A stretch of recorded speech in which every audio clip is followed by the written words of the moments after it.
Eu acredito muito em Open Health. Eu acho que quando a gente fala de paciente, né, é como você falou, eu quero que a seguradora tenha as informações, são seus os dados. E eu acho que eles têm que, não pode ter essa posse que a gente tem hoje, sabe? A troca de dados e a dificuldade que é a negociação de dados, ela é muito complexa. Prontcast. Conversas inteligentes sobre saúde e tecnologia. Olá, Prontcasters! Que legal poder contar com a sua audiência. Eu sou Lasco Evisto, CEO da ProntMed, e quero te desejar as boas-vindas nesse 6º e último episódio da primeira temporada do Prontcast. Pois é, depois desse episódio vamos dar uma breve pausa, mas calma. Já estamos pensando na segunda temporada e a gente vai ter grandes novidades para vocês que estão nos escutando. Para isso, contamos com a sua ajuda. Mande um e-mail para prontcast@prontmed.com para sugerir pautas, convidados e nos contar o que achou da primeira temporada. É muito importante para a gente.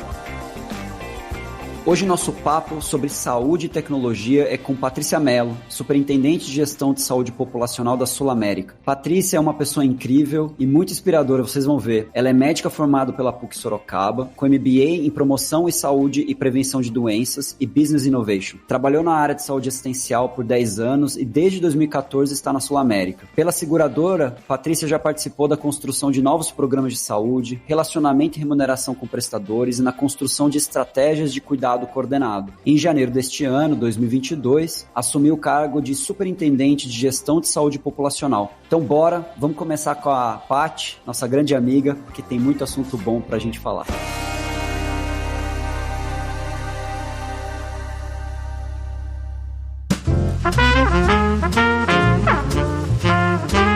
Paty, é um enorme prazer, eu estou muito feliz de ter você aqui, muito feliz mesmo, obrigado pela tua participação, a gente se conhece há tanto tempo e já trocou tanta figurinha ao longo desses anos, muitos sucos, muitos almoços para conversar, né, sobre coisas que a gente acha importante no mercado de saúde. Tem um enorme prazer de estar você aqui, muito obrigado. Lácio, eu que agradeço esse convite, para mim é um prazer estar aqui com você no Prontcast, adoro papos descontraídos. De fato, a gente tem um histórico bem grande aí de conversas sobre a saúde, sobre os nossos inconformismos em relação ao sistema, em que a gente pode mudar. Então, acho que a gente tem bastante coisa aqui para trocar e para compartilhar. Legal, muito obrigada mais uma vez aí pelo convite. E você falou uma coisa importante, né? O inconformismo positivo, né?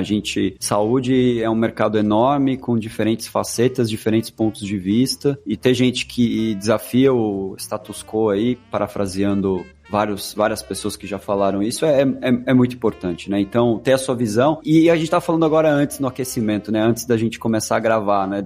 Porque a gente acaba sempre conversando e pra gente é muito natural ter médicos que estão na operadora trabalhando e no front, conversando com todas as áreas e você super envolvida com tecnologia, com vários cursos. Acho que seria muito legal você contar um pouco dessa trajetória, porque como que você chegou onde você tá, qual que foi o caminho e quais são os seus interesses, onde é que você gasta a tua energia, para contar para o público que escuta pra gente, né, dos caminhos diferentes que o médico pode seguir, que às vezes não é o tradicional, que se escuta na faculdade ou na carreira tradicional, né, do médico ou do profissional de saúde no geral. Sim, é legal, é bem legal, vamos lá, começar por esse ponto, porque até assim, hoje quando eu falo, eu trabalho em uma seguradora de saúde, as pessoas falam, mas então você não é mais médica, né? Então as pessoas já excluem um médico de uma carreira corporativa. Minha trajetória começou, então, eu fiz faculdade de medicina, e aí quando eu terminei a faculdade eu não consegui entender que especialização que eu queria fazer, porque eu falei, gente, é muito amplo, né, o leque que se abre, e ainda era uma fase que a gente olhava muito especialidade, é algo que a gente está tentando reverter um pouco, começar a olhar mais, né, o médico de família, ainda estava começando naquela época, então assim, que especialidade que eu vou fazer? Eu falei, eu não sei que especialidade que eu vou fazer, então eu sabia separar entre clínica e cirurgia, então eu falei assim, eu quero fazer clínica, aí fui fazer clínica, aí quando eu terminei a residência de clínica, eu falei, não sei que especialidade da clínica que eu quero fazer, continuei na mesma. Eu gosto da amplitude, eu gosto de um olhar mais integral do indivíduo, como é que eu vou, o que eu faço? Eu não quero olhar só a pele, eu não quero olhar só a parte de endócrino, então assim, eu fiquei bem confusa nessa época da faculdade de especialização. Aí eu fui trabalhar, falei, quer saber o que eu vou fazer? Eu vou trabalhar um pouco, vou fazer o geral, ser generalista e aos poucos tentar entender onde que eu me encaixo melhor dentro das especialidades. E aí eu fiz alguns anos aí de pronto-socorro mesmo, generalista, pronto-atendimento, e depois eu acabei indo para uma grande montadora. Fui para uma montadora, para um ambulatório enorme que tinha dentro dessa montadora, que tinha ali 15 mil funcionários e funcionava em 3 turnos, então quase que uma cidade, e eu comecei a trabalhar dentro dessa montadora. E dentro dessa montadora tinha um ambulatório de mais ou menos 30 profissionais de saúde, de todos os tipos, desde medicina ocupacional, ortopedistas, tudo quanto é especialidade. Tinha laboratório lá dentro, tinha raio-x lá dentro, tinha tudo quanto é coisa lá dentro, então era um microcosmos ali. Sim. E aí dentro desse ambiente eu comecei a fazer pronto atendimento e comecei a ficar muito inconformada lá dentro, porque eu percebia que faltava um pouco de gestão. A gente coletava muita informação, mas a gente não trabalhava a saúde populacional, a gente não conseguia entender que população era aquela, quais eram as doenças prevalentes naquela população, que tipo de ações preventivas que eu tinha que fazer. Então, assim, eu comecei a falar, gente, mas a gente tem um prontuário, era um prontuário eletrônico que a gente tinha na época, né?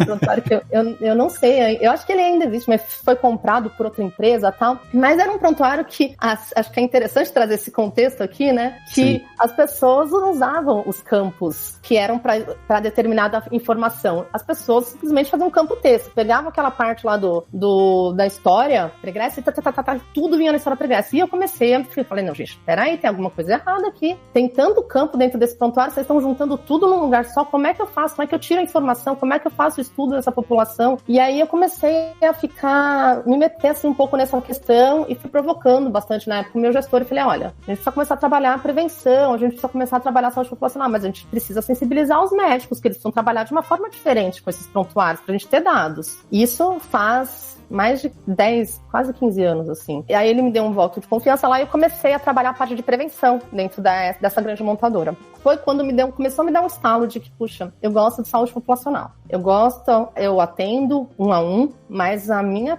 paixão é olhar a saúde como um todo, é olhar a população, é entender grandes ações que eu posso fazer para a saúde populacional. E aí eu fui fazer um MBA, Prevenção e Promoção em Saúde, e quando eu terminei esse MBA, eu falei assim, é isso que eu quero fazer. Para mim, deu um clique total, assim. E aí aí foi quando eu entrei na parte de seguradora de saúde. Então, eu fui contratada pela Sul América para desenvolver programas de gestão de saúde, programas, né, aqueles programas de crônicos, é um modelo mais clássico que tinha na época, né, hoje já está bem transformado. Quando eu entrei para trabalhar em ambiente de seguradora de saúde, eu achei tão legal o olhar do todo da saúde, porque o que eu percebi, que a gente, como médico, tinha um olhar de um pedacinho minúsculo, assim, é um olhar muito restrito, onde você atende seu paciente no dia a dia, mas você não está entendendo todo o contexto de saúde, você não está entendendo o contexto em si da saúde suplementar, acaba sendo um olhar muito...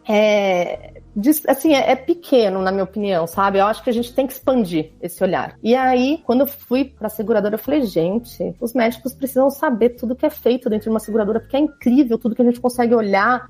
E eu achava, juro que quando eu entrei, eu falei assim, eu acho que tem muito mais médicos que gostariam de trabalhar aqui e nem sabem o que é trabalhar dentro de um ambiente corporativo saúde populacional, porque é muito interessante, tem muita informação legal, tem muitas coisas que a gente pode trabalhar olhando para um público maior, olhando ações maiores e tudo mais. Mas não é bem assim, eu acho que cada um tem o seu perfil, né? Eu acabei me descobrindo ali que eu tenho esse perfil muito de projetos, de saúde populacional, e aí, entrando nisso, comecei a me desenvolver muito nessa parte de gestão de projetos, na parte de analytics, então sou muito inquieta, gosto muito de inovação, então comecei a buscar assuntos sobre inovação, fui passar uma semana numa missão Health no Vale do Silício para entender um pouquinho mais sobre esse assunto, depois eu fui fazer um MBA em Business Innovation na FIAP, e eu sempre gostei de entrar em cursos de especialização ou de MBA que não fossem exclusivos de saúde, porque eu acho que o olhar de saúde ele é muito enviesado. Se você olha só saúde, você fica com aquele olhar mais restrito. Eu queria entender o que era feito nas outras áreas, eu queria ouvir a opinião de outras pessoas que não eram da saúde ou que eram clientes, né, eram pacientes, para conseguir compor com todo aquele olhar. E aí, eu acho que isso foi uma coisa que me ajudou muito, assim, a ampliar, né? Então, hoje eu tô há 8 anos já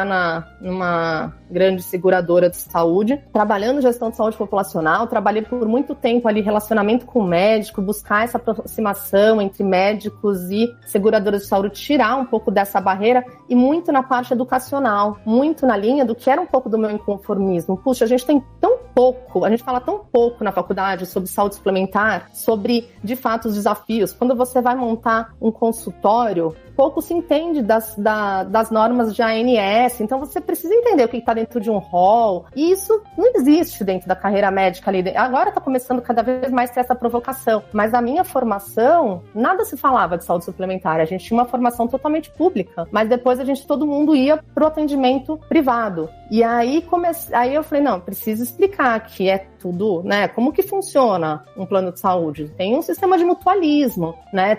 A gente tem que entender que a gente é responsável por tudo que a gente coloca ali, tudo que a gente prescreve para esse paciente, tem que fazer sentido, não pode haver desperdício. Então a gente comecei a ter cada vez mais esse conhecimento e essa vontade de poder passar esse conhecimento para os outros médicos. É muito legal a sua trajetória, porque no final, aqui no Prontcast, a gente acabou falando, a gente acaba sempre esbarrando na história da educação, né? Porque no final do dia, a gente conseguir compartilhar o conhecimento e aproximar, né, os outros lados, outros elos da indústria, do setor de saúde, para que saiba. E esse é um ponto, né, que sempre me deixou curioso, porque você acabou tocando nisso. Existe uma tensão entre profissionais de saúde e operadora, né? Então, no geral, claro que existem... E aí, na Sul-América, vocês têm um programa muito legal de redes, que vocês têm um relacionamento diferenciado, etc., que depois a gente pode, que você contasse, né, como que funciona isso, porque o trabalho de proximidade é muito importante, mas na hora que você olha porque acaba o médico falando assim, eu quero aumentar o meu preço por consulta, sabe, de uma forma muito, muito simples, né, mas não dá para fazer isso de uma forma assim, né, é tão simples quanto isso. Então, você contar esse lado da seguradora, todos os lados que ela tem que olhar, é muito importante, porque acaba mostrando para os profissionais, né, o tamanho do abacaxi que né, tá no meio e ter que gerenciar todos esses atores, né? Como é que vocês estão fazendo isso lá como é que vocês têm atuado nessa direção? Na Sul-América já faz alguns anos que a gente tem uma estratégia de aproximação com os médicos, né? Então, a gente tem esse entendimento que essa barreira precisa ser rompida, né? Que a gente precisa ter mais transparência dos dois lados. Então, um precisa entender melhor o lado do outro, para que a gente consiga trabalhar em prol do paciente, da melhor assistência para o paciente. Sim. Mas a gente precisa entender que, como em qualquer sistema, recursos são finitos. E quando a gente fala de economia em saúde, a gente cada vez precisa levar mais isso para o médico, né? Se eu tenho recursos finitos, como que eu vou distribuir esses recursos da melhor maneira para garantir que os pacientes tenham a melhor assistência possível. Então, a gente já faz alguns anos que a gente estuda muito toda essa parte de relacionamento com o médico, dessa aproximação.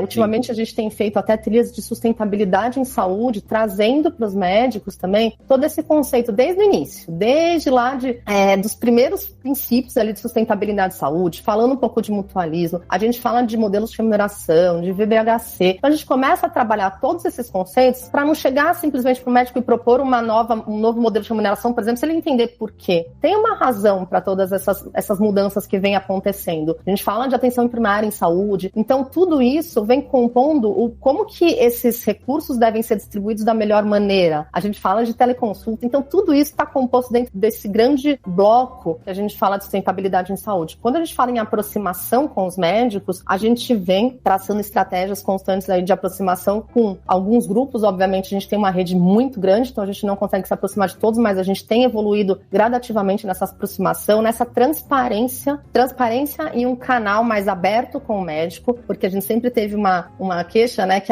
eu vou discutir um problema, não tem como falar direto com outro profissional que entenda a dificuldade que eu estou com determinado paciente, então a gente tem um canal mais aberto com os médicos e a gente tem trabalhado muito essa questão de educação em saúde, mas a gente não entende que nós somos responsáveis por levar conteúdo técnico, acadêmico, né? Nós não somos tem muito conteúdo acadêmico e nós não somos não temos essa responsabilidade. Obviamente que a gente tem alguns projetos específicos e algumas especialidades que a gente também trabalha com conteúdo técnico acadêmico com o apoio dos médicos da nossa rede. Mas quando a gente fala de um papel que a gente está assumindo cada vez mais ali nesse relacionamento, é trazer contexto mais de saúde como um todo, da saúde suplementar. Então, muito relacionado a isso, sustentabilidade, modelos de remuneração, inovação em saúde. A própria telemedicina, né, foi algo que a gente, quando veio a pandemia, no início, a gente teve ali uma quantidade enorme de lives que a gente fazia com os médicos para ir destravando eles desse bloqueio que eles tinham de usar a teleconsulta. Acho que era um medo do desconhecido, talvez, né? E que agora a gente sabe que tá todo mundo utilizando. É assim, raro agora a gente vê uma resistência por parte dos médicos de usar. Eu acho que tem a sua aplicação, tem o momento certo de usar, não é para tudo, não é para todos, mas eu acho que a gente teve ali muita roda de conversa, muita abertura de ouvi-los, entender quais são os problemas que eles estão identificando e como que a gente pode, de fato, apoiá-los. Então, esse canal aberto, essa construção conjunta, quando a gente traz modelos de remuneração, a gente traz médicos para opinarem o que eles acham. Quando a gente constrói uma jornada, uma linha de cuidado, a gente também traz eles para nos ajudarem nessa construção. A gente tem uma plataforma própria onde a gente registra algumas informações. A gente chama eles para, olha, o que você acha como ficou aqui, o nosso protótipo. Então, assim, tem uma relação ali de construção conjunta, né? E então eu começo a acreditar que, de fato, a Sul América está tratando esses médicos de uma maneira diferenciada, acredita no nosso trabalho e nos coloca dentro desse sistema. Não é só uma imposição, e sim uma construção conjunta. Eu acho que é muito o que a gente tem feito nos últimos anos. Sim, eu acho que eu já falei isso aqui no Prontcast em outro episódio, não lembro, mas teve uma fala do ex-ministro Nelson Teich que eu achei muito interessante. É exatamente o que você falou. Ele falou uma frase, ele falou: o mercado de saúde não quebra, ele sempre vai existir, ele vai ser mais ou menos inclusivo. Em vez de custar X, vai custar 3X, e aí não é todo mundo que vai poder pagar. E aí ele cada vez mais vai sobrecarregando o público, que também o cobertor é curto, a gente sabe disso, e aí as discrepâncias vão acontecendo, e aí todo mundo tem um papel muito importante, né? E olhar para o lado da seguradora, da operadora no geral, que precisa se relacionar com a rede, com os pacientes, com as empresas, com os corretores.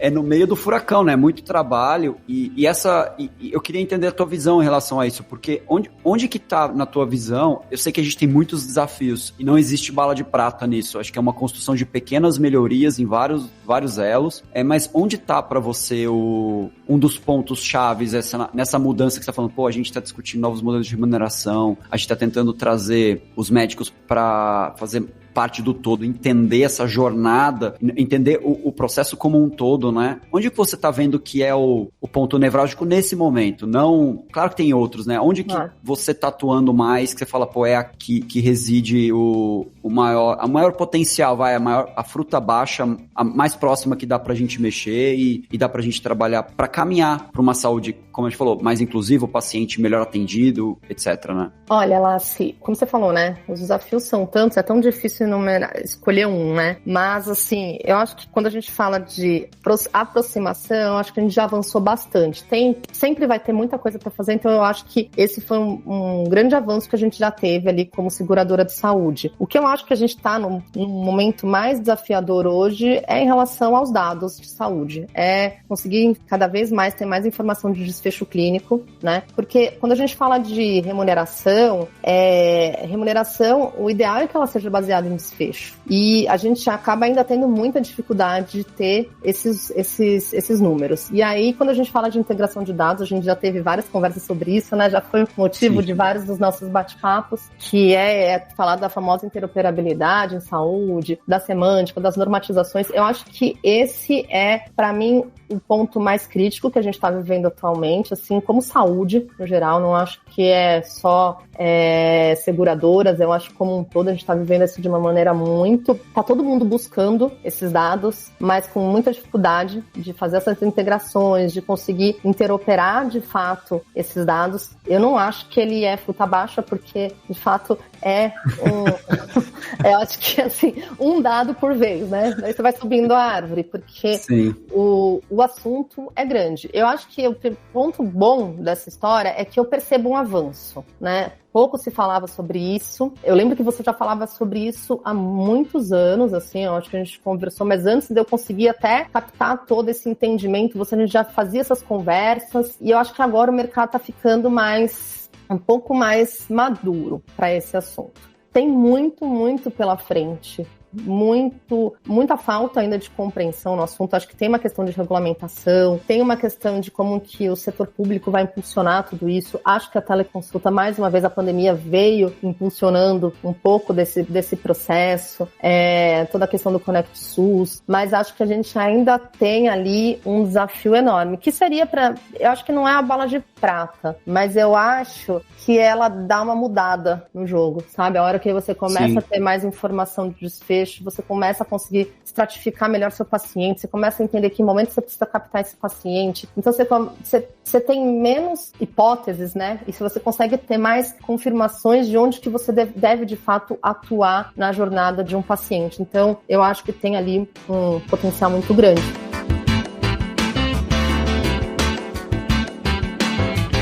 Curiosidade, você olha para a rede dos profissionais de saúde, o quanto, na tua opinião, eles já entenderam, né, o tamanho da responsabilidade, né? Porque existe um lado de educar até o próprio paciente na ponta e de organizar os dados e de transmitir os dados de forma segura e de cooperar, porque, via de regra, existe, obviamente, uma resistência natural pela questão de sigilo, de preocupação, e que é muito justo, né? Acho que o mercado de saúde, ele acaba sendo mais lento por várias questões, mas uma clara é pela preocupação, né, de deslizar e fazer alguma coisa que é tão importante, né, tão fundamental. Mas eu queria entender o quanto essa diferença entre, a gente falar sobre dados e o que está acontecendo já está mais maduro na cabeça da rede. E o outro ponto que também me deixa curioso, o quanto você acha que é papel da seguradora, aí no caso de vocês você pode contar, até onde ela vai, né?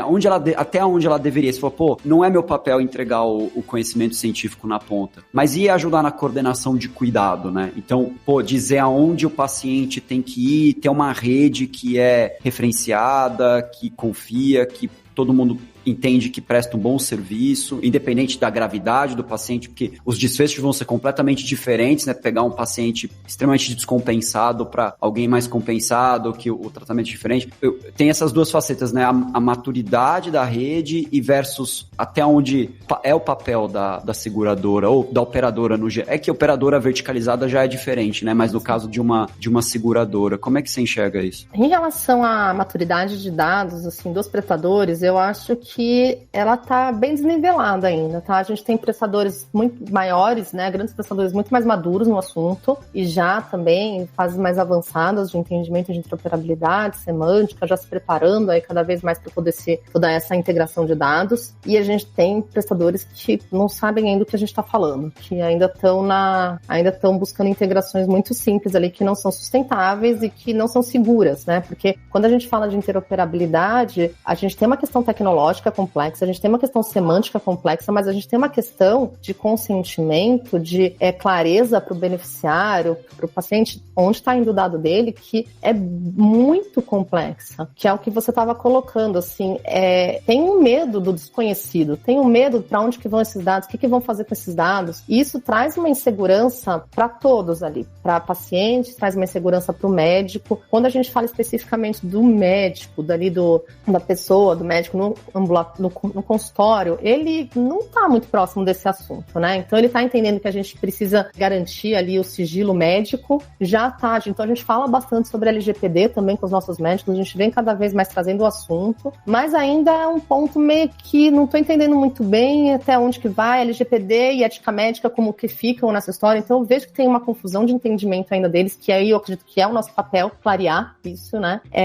Agora, quando a gente fala de coordenar o cuidado, cuidado, hoje a gente entende que sim, a gente deve participar diretamente da coordenação do cuidado desse paciente. Então, a partir do momento que eu sei o que ele tem, né, que eu consigo entender a necessidade dele, eu consigo apoiá-lo na decisão, né? A decisão para onde esse paciente vai, qual médico que vai atendê-lo, qual o serviço que ele vai, obviamente que é dele. Pelo nosso serviço ser uma seguradora, ele tem essa livre escolha, mas cabe a nós ajudá-lo a chegar no serviço mais assertivo. Então, a gente sabe que a gente tem um modelo hospitalocêntrico, que as pessoas vão para o pronto-socorro quando poderia ter sido resolvido num ambulatório. Hoje em dia a teleconsulta ajuda muito nessa questão, né? O PS Digital, que tem tudo quanto é serviço hoje, já tem o PS Digital, que dá uma amenizada. Mas o modelo ainda é, né, muito hospitalocêntrico. E a gente tem que explicar para o paciente constantemente onde é que vai resolver melhor o problema dele, onde que ele tem que ser melhor, onde que a necessidade dele vai ser melhor atendida. Então, eu acredito que esse é um papel de educação, que quando a gente olha para o Sistema Único de Saúde, ele é estabelecido dessa forma, ele tem um modelo onde você começa por uma atenção básica em saúde, atenção primária em saúde, depois você vai evoluindo de acordo com uma necessidade. Obviamente, a gente sabe que tem várias questões ali dentro do sistema de saúde público, várias dificuldades, mas o modelo em si, ele faz sentido, é um modelo que ajuda o indivíduo, né, a saber qual que é o nível de atenção que ele precisa ter em determinado momento da vida. Eu acredito que esse é o nosso papel, sim. Acho que quando a gente fala, aproveitando aqui, né, coloquei um pouco sobre atenção primária em saúde, acho que é algo que a gente tem evoluído, todas as seguradoras, operadoras de saúde estão evoluindo com a atenção primária em saúde. A gente vai cada vez potencializar mais esse tipo de assistência, mas a diferença é que não é um modelo gatekeeper, né? Não é um modelo ali, você precisa passar, você não pode chegar no outro especialista ali. O modelo é um modelo de entender a necessidade e levar a pessoa para a necessidade que ela... É um nudging, não é uma obrigação. Obrigação, exatamente. Você vai direcionar.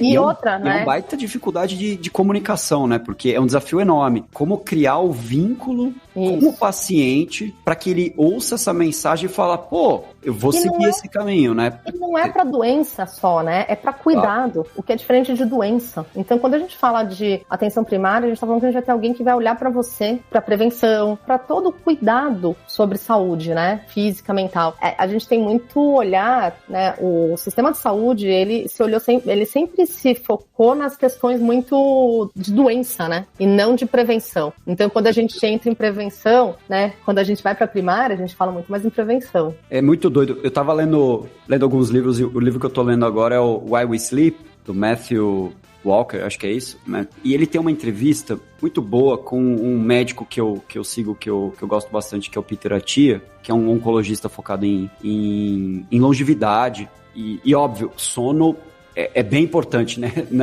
Nutrição, sono, então eles conversam bastante isso. E ele falou uma coisa muito interessante. Foi uma conversa de 6 horas. E aí, óbvio, teve que fatiar em vários episódios. Ele falou, ele é chefe de um instituto de sono, acho que em Berkeley. E aí ele falou que ele não consegue funding, só pra corroborar esse ponto, para discutir caso de sucesso. Ele não consegue, é só problema. Então, o que o sono faz, a privação de sono faz pro aumento da hipertensão, né? O que faz para aumentar a resistência à insulina, então, etc, né? Então, tem muitos estudos que aí ele recebe funding, aí ele consegue. Agora, ele falou que ele teve que mudar a denominação jurídica dele, aí nos Estados Unidos eu confesso que eu não conheço, para ele conseguir receber os grants e o dinheiro para fazer estudos sobre o que funciona. Porque ele tá falando, existem muitos casos de idosos que ele correlaciona muito com Alzheimer, né? A falta de sono é uma das grandes hipóteses que ele traz, que existem muitos idosos que têm uma capacidade cognitiva exatamente igual da média de uma população de 40 anos. Por quê? O que eles fizeram de diferente? E aí ele quer poder estudar e ele não consegue. Não consegue. Não, funciona. Sempre focado na doença, né? E sempre. As pessoas às vezes não tem nem facilidade de buscar um cuidado. Eu quero ser cuidada só, né? Eu quero ter uma atenção ali, alguém que olhe pra mim, não tá acostumado. Mas é cultural, porque assim, eu acredito muito que se as pessoas testarem esse modelo, modelo que elas vão gostar. Porque quem não gosta de ser cuidado? Quem não gosta de ter ali alguém apoiando, lembrando que você, olha, você já fez, puxa, nossa, ainda bem que ela me lembrou que eu preciso fazer tais exames e não sei o que, eu preciso, né, fazer uma consulta ginecológica. Então, assim, poxa, quem que não gosta de perceber que está sendo cuidado, né? Eu acho que é uma resistência ainda de uma transição que a gente tá, né? Muito. Eu brinco que o meu sonho de consumo, eu falava isso com os amigos e pessoas que trabalham em saúde, eu falei, pô, meu sonho de consumo é ter um grupo de WhatsApp, olha o que eu falava. Hoje estão todos os meus médicos, nutricionistas, né, profissionais de saúde, todos, no mesmo grupo. E aí tá todo mundo sabendo o que tá acontecendo comigo. Gente, tá acontecendo isso. Aí todo mundo sabe. Pô, seria sensacional, né? Então, porque você tem uma comunicação aberta. Agora, o desafio de quebrar essa cultura, né, do cuidar, e porque muito do que acontece da prevenção, esse trabalho é comportamental mesmo, né? E como que funciona isso com vocês, né? Porque a gente tá falando muito do relacionamento com a rede, mas existe uma parte muito importante do relacionamento com a pessoa. No final, somos todos pacientes, né? Então, como que vocês tratam essa questão da educação, de levar conteúdo, de aproximar as pessoas para entender a importância, né? Qual é o papel de uma seguradora na saúde de uma pessoa para saber o que ela pode esperar? Porque eu tenho certeza que o que você está falando, muitas pessoas gostariam, mas nem sabem que elas podem ter, seja com Sula ou com outra operadora, né? Seja porque não entende, ninguém nunca contou isso. Nossa, eu acho que a grande dificuldade, assim, a gente tem muitos canais de comunicação, né? Então a gente se comunica aí tem os nossos sites, onde a gente tem todos os programas de saúde, a gente tem no Instagram, nas redes sociais, e a gente faz algumas campanhas específicas para determinados pontos sobre saúde. Então, assim, a gente tem uma infinidade aí de materiais que a gente produz de conteúdo para o paciente, dependendo da campanha ou do projeto que a gente está focado naquele momento, a gente intensifica a produção de conteúdo sobre aquele assunto. Obviamente, quem está inserido dentro de alguma linha de cuidado recebe já esses conteúdos, mas eu acho que o grande desafio, que eu não acho que é nosso e não acho que é desse tema exclusivo, é o excesso de comunicação. A gente sabe que, assim, o que ler, o que escolher para ler, como que a gente consegue levar o conteúdo, despertar o interesse nas pessoas para a leitura. E quando a gente fala de prevenção, né, eu já trabalho em prevenção há muitos anos, então, assim, eu leio e tenho a sensação que eu tô lendo a mesma coisa há 15 anos. Então, assim, como é que você desperta um interesse de uma leitura sobre nutrição, sobre atividade física? Como que é? Qual que é essa virada, né, que a gente tem que dar para que as pessoas voltem a... Porque saber que tem que fazer atividade física todo mundo sabe, saber que tem que comer de maneira saudável todo mundo sabe, que não deve fumar. Então, assim, como que a gente desperta uma virada de chave e um interesse em uma leitura de algo novo que vá, de fato, trazer aquela mudança na vida da pessoa, né? Acho que é um pouco do que você falou, dos resultados positivos. A gente não tem estudos que falem de resultados positivos, a gente acaba falando muito do que é negativo, do que é a doença. Mas a gente tem pouca coisa falando estudando o positivo, que sejam métodos ali que, de fato, ganhem confiabilidade, né, do mundo acadêmico, né? E como que você vê o papel da empresa? Né? Porque mais de 70%, né, das pessoas têm acesso à saúde suplementar através da empresa. É um trabalho conjunto, né? É um trabalho conjunto. Na verdade, a gente fornece muito material, né, sobre conteúdo para as empresas, e tudo depende muito do perfil daquela empresa, porque você tem que entender o perfil populacional para você não fazer uma mesmice, né? Então você tem que conhecer só que depende da gente mais uma vez, né, de dados de saúde cada vez mais apurados para a gente conseguir entender o perfil populacional de cada empresa, para conseguir fazer ações mais individualizadas. Eu acho que a gente está numa era de um olhar individual. Não dá mais para sair um monte de conteúdo que é para todo mundo, porque aquilo lá não é para todo mundo, né? Eu não me encaixo, aquilo lá não faz sentido para mim. A gente tem evoluído bastante, a gente continua com muitos conteúdos aí que são conteúdos mais globais, assim, de prevenção e às vezes introdutórios, né? Introdutórios, mas a gente já trabalha muita coisa específica. A gente tem trabalhado alguns projetos legais que a gente tem feito sobre saúde emocional, então acho que é algo que a gente sabe que durante a pandemia, e a gente sabe que vai ter todo um efeito pós-pandemia, se é que vai existir esse pós-pandemia, né? Mas, de qualquer forma, a gente sabe como que está afetando aí a saúde emocional de todos nós, mundial, né? Com toda essa mudança de comportamento que nos foi imposta. Então, a gente tem feito muita coisa, né, um company mesmo sobre saúde emocional, que eu acho que é um dos temas assim que eu acho que é legal citar aqui, que está mais relevante. E acho que é legal você clarificar, Paty, porque a seguradora, ela tem informação, né? Mas ela tem um pedaço da informação, ela tem o famoso contas médicas, então não é porque hoje não tem, a gente precisa fazer. Vocês usam a informação já que tem disponível e tomam algumas decisões baseadas. O que precisa é mais informação para ter certeza que a decisão correta seja feita e não uma hipótese com base em, metade dos dados. É importante também, mas não é o pacote completo. Então, contas médicas, né, a gente olha para retrovisor, né, então o ponto é que a gente olhou depois que já passou o evento, então às vezes a gente perde a oportunidade de apoiar essas pessoas numa necessidade. De qualquer forma... Desculpa te interromper, explica para as pessoas que estão nos escutando, porque eu acho que muitos não sabem o que significa contas médicas, explica o que é um resumo. É a utilização, né, de todo o nosso beneficiário, então onde ele passa e realiza um procedimento, faz uma consulta, faz um exame, faz uma cirurgia, tudo isso vem, né, onde nós somos a fonte pagadora, né? Então, a gente vai ter ali todo esse extrato, como se fosse um grande extrato de utilização de todos os nossos beneficiários. Só que quando a gente fala de extrato, a gente está falando do que aconteceu, do que passou. E o extrato, ele não é um resultado, né? Então eu não tenho no extrato ali quando faz um exame, eu não tenho o resultado daquele exame, eu só sei que foi realizado. Então, não tem contexto, né? Não tem contexto. Exatamente, esse é o ponto lá. Se não só a questão do resultado, mas aquele não existe contexto. Eu não sei em que momento foi pedido, eu não sei porque foi pedido, eu sei que foi realizado. Então, esse é o que a gente recebe. Então, assim, é muito que a gente chama de uma visão transacional. Não é uma visão de gestão de saúde, é uma visão de transação como se fosse uma transação bancária mesmo, né? Que você precisa receber ali, você precisa saber o que foi utilizado, que depois vou pagar ali os prestadores de acordo com... E isso a gente tem um esforço enorme de transformar isso numa visão assistencial. Bom, o que de lá eu consigo extrair de entendimentos, de algoritmos, de informações que possam me ajudar a tomar as decisões para a gestão de saúde. Como que eu posso entender a minha população através dessas contas?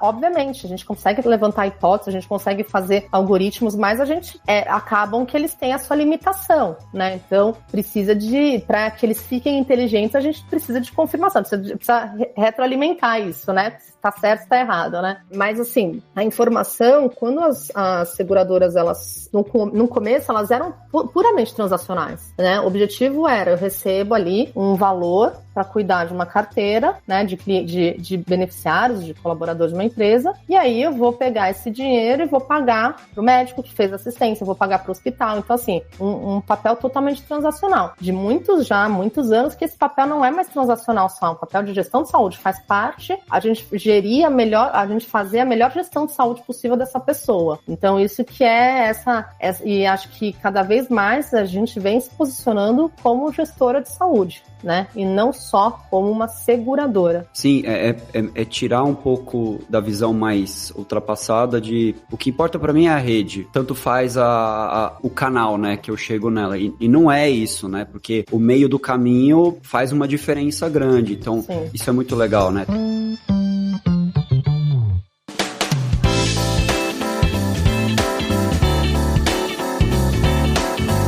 Agora, uma curiosidade, você tocou num ponto importante, né, de consentimento, etc. Você tem acompanhado, né, ministro falando sobre isso, sobre Open Health, né, a gente está vivendo essa mudança no setor financeiro, né? Hoje, nossos aplicativos traz para cá os dados, né? E essa é uma visão que está sendo discutida não só no Brasil, né? Está discutido no mundo inteiro e não só em finanças, em seguros, né? O Open Insurance lá fora está super alto também e é natural que isso aconteça com saúde, né? Como está a sua visão em relação a isso? Porque existe, e aí bem no contexto regulatório, porque existe amarras, né, que são as regras do jogo, vamos dizer assim, como estão hoje. Como até onde que elas dificultam, ou não, às vezes não dificultam, né, o lado da seguradora na atuação para uma saúde que vai ter mais informação, para a gente conseguir tomar decisões mais personalizadas, porque é isso que a gente quer. Eu, por exemplo, eu pessoalmente falando, eu falo, eu adoraria que a minha operadora soubesse o que eu faço, se eu me cuido, se eu não me cuido, para ela poder olhar para mim como indivíduo, aqui falando pessoa física mesmo, para ela poder oferecer o pacote de serviços e o custo relativo a esses serviços direcionado à minha pessoa, que eu não fosse parte de um pacotão. Até onde o regulatório interfere nisso e o que é possível fazer e o quanto você está vendo nessa discussão do Open Health mexendo, até onde você acredita que isso vai dar uma mexida no mercado? Olha, eu vou dar aqui minha opinião mais pessoal, tá, Lácio? Porque claro. Eu acho que é tão complexo esse tema e ainda bem, né, uma discussão ainda que eu mesma, pessoalmente, ora eu acredito muito, ora eu acho que, puxa, eu não sei se eu vou estar nesse mundo para assistir esse Open Health, sabe? Porque eu oscilo. Você é otimista, Paty, você é dos otimistas, então você vai acreditar que vai dar. Eu sou ainda mais otimista, né? Mas às vezes eu entro em umas conversas e eu falo, puxa, será que eu tô sendo otimista demais nesse sentido?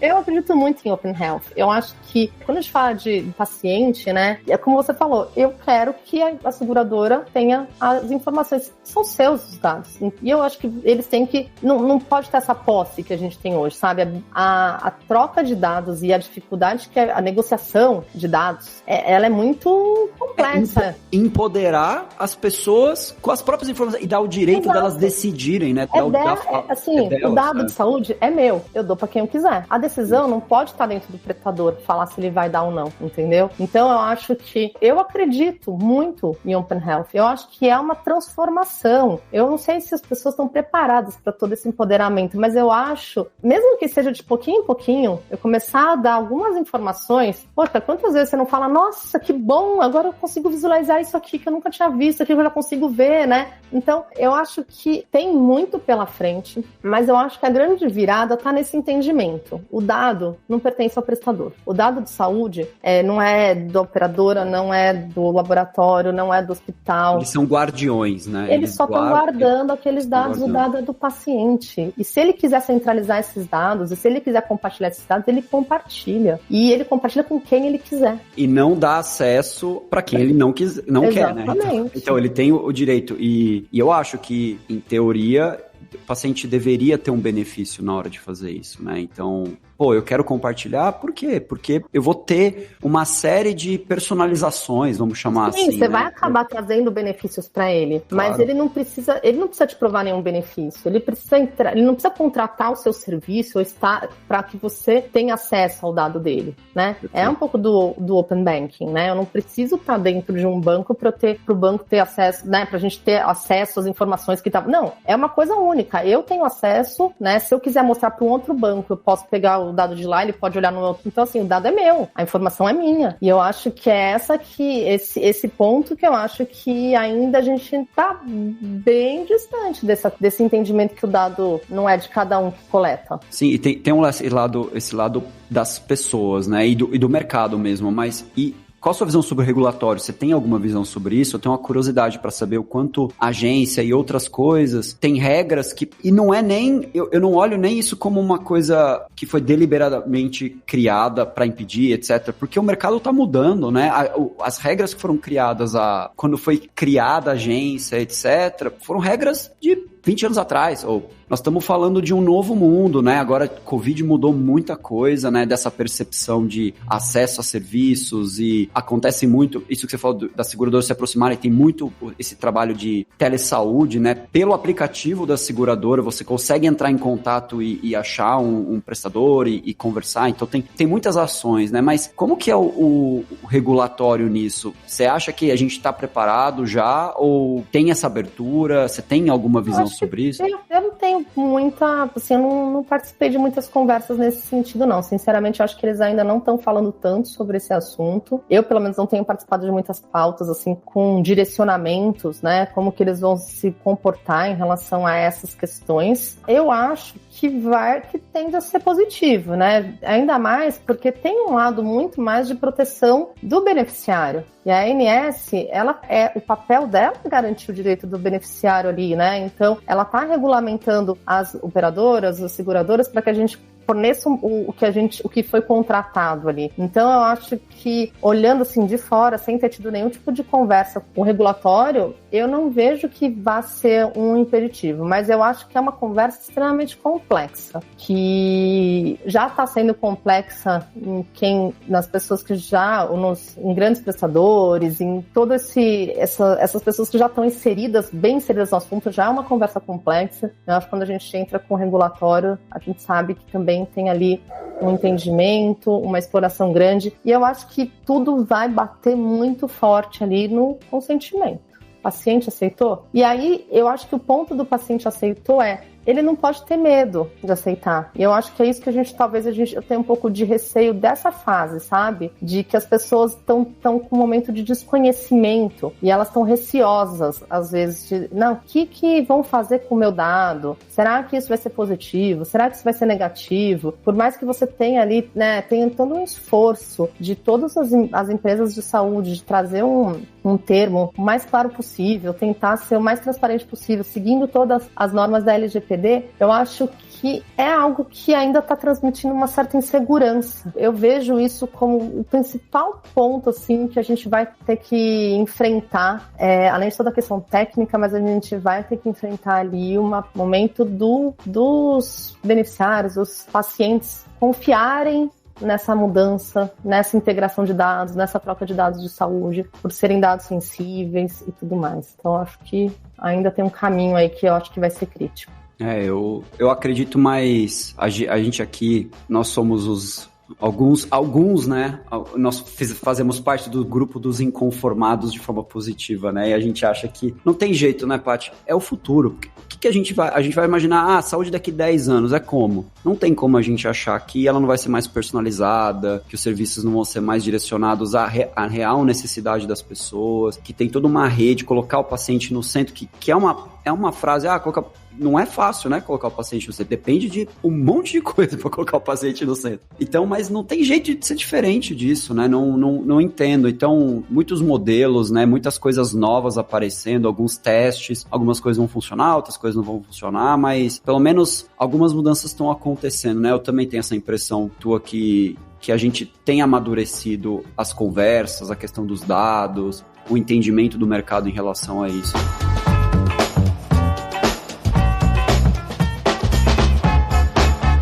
Paty, eu queria te agradecer muito, a gente acabou o nosso... Já acabou a nossa 1 hora. Olha, passou muito rápido. Eu queria muito te agradecer e dar um espaço para você contar onde é que as pessoas, se você tem algum lugar que você escreve, que as pessoas podem entrar em contato com você, saber, também beber um pouco dessa fonte, né? Porque é o que você falou, você é apaixonada por gestão de saúde populacional, envolver uma rede, mostrar, transmitir conhecimento. Onde é que, se eu for médico, gestor, eu tô no início, eu quero aprender alguma coisa, você indica algum livro, você indica algum lugar, LinkedIn ou algum lugar que você esteja para te ouvir um pouquinho? É engraçado esse laço que você trouxe, né, de me colocar aqui à disposição para essas conversas, porque não é incomum as pessoas me procurarem no LinkedIn mesmo. Acho que algumas pessoas veem essa minha trajetória aí um pouco diferente dentro da área de saúde, né, como médica, e já teve, acho que faz pouco tempo, teve um estudante de medicina que veio conversar comigo e falou, você pode conversar comigo? Uma meia horinha, eu queria entender, eu gosto muito dessa questão de saúde e população, eu penso em entrar em ambiente corporativo de saúde, em fazer uma gestão, em trabalhar mais corporativamente com a medicina, eu queria entender sua trajetória. Eu falei, claro. Então, assim, eu sou super aberta, eu sou mega curiosa. Então, assim, toda vez que as pessoas me chamam para bater um papo, quer tirar uma dúvida, seja no âmbito que for, assim. Então, eu às vezes faço mentorias de startup. Então, na ACE, às vezes me chamam para fazer algumas mentorias ou para avaliar startups. Quando me chamam para um bate-papo no LinkedIn, eu também sempre estou aberta. Minha agenda é um pouquinho complicada, mas eu sempre arrumo uma meia horinha para a gente bater um papo. O melhor canal para me encontrar mesmo é no LinkedIn. Eu não escrevo, não tenho o hábito de escrever textos, eu sou mais da leitura e menos para escrever. Mas, olha, legal demais você estar aberto a esses papos, porque isso movimenta, né? A gente transmite conhecimento. Então, só de você ter a tua agenda, um pedacinho dela, dessa sua agenda super concorrida... Sempre estarei disponível, sempre. Então, muito legal, ainda mais com as startups, que pessoas também inconformadas, que acham que podem melhorar e querem entender a realidade. Fala, me conta aí quais são os verdadeiros problemas, porque com certeza tem muita coisa que pode ser feita, né? Nossa, Saúde é um aquela mercado... velha história, né? Você puxa um pelo, vem um urso. Então, normalmente... Quando as startups às vezes vêm comigo com um problema, eu falo, olha, a gente vai ter que explorar um pouquinho mais, porque o assunto é muito maior.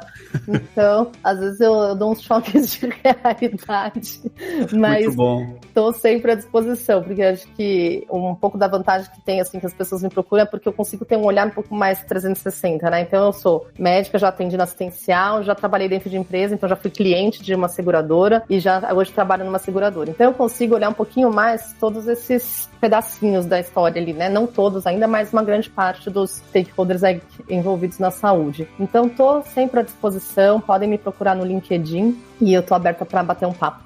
Muito obrigado, Paty. Obrigado, foi ótimo o papo, foi muito bom. Acho que dava pra gente ficar mais uma hora aqui conversando. Com certeza. Mas, olha, aprendi pra caramba e sempre aberto aqui a você voltar. Vai ser sempre um prazer te receber. Muito obrigada mais uma vez pelo convite. Esse tipo de bate-papo, falar sobre saúde, falar sobre temas complexos de saúde, eu adoro. Estou sempre à disposição e tomara que seja só uma de várias participações aí no Prontcast. Legal, obrigado. Obrigada a você. Até a próxima. Até mais. Tchau. Pessoal, é uma grande alegria terminar a primeira temporada assim do Prontcast. Foi muito boa essa conversa e acredito que muitas outras vão acontecer com o mesmo nível, com grandes aprendizados pra gente e pra você que nos está escutando. E você pode participar com a gente na construção das próximas pautas, não depende só da gente. Então, se você quiser dar alguma sugestão, crítica, falar de algum convidado que vocês adorariam escutar, mande um e-mail para prontcast@prontmed.com, sem BR, tá? @prontmed.com. Acompanhe a Prontmed nas redes sociais para não perder nenhuma novidade sobre o Prontcast e até a próxima, em breve.